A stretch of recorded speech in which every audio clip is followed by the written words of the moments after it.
नानक दुखिया सब संसार।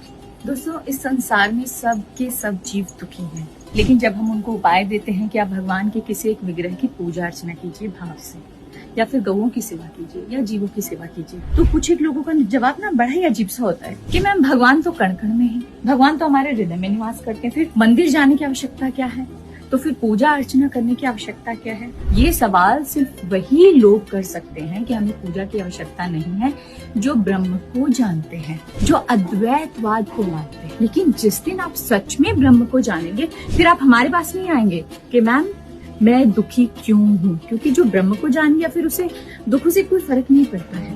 तो जब तक आपके मन में दुख है, आपको दुखों से फर्क पड़ रहा है, आपको पूजा अर्चना करने की आवश्यकता है, क्योंकि जब भगवान भी रावण का अंत करने आते हैं तो ब्रह्म स्वरूप में नहीं आते हैं, वो प्रकट होते हैं राम जी के रूप में। जब भगवान कृष्ण को महाभारत का ज्ञान देना होता है तो वो ब्रह्म स्वरूप में ज्ञान नहीं देते हैं, उनको भी कृष्ण रूप में प्रकट होना पड़ता है, क्योंकि ये जो मानव शरीर है ये एकाग्रचित नहीं हो सकता। हम इंद्रियों के वश में, इसलिए हमारा मन यहाँ वहाँ भटकता रहता है। इसलिए मन में विवेक को जागृत करने के लिए, मन को एकाग्रचित करने के लिए, उस ब्रह्म को जानने के लिए ही पूजा अर्चना, विग्रह, हवन, जप, तप का ज्ञान दिया गया है शास्त्रों में। इसलिए अगर आप अपने दुखों का निवारण करना चाहते हैं तो कृपया करके भगवान की पूजा अर्चना बिल्कुल भाव और नियमों से करें। श्रीमन नारायण।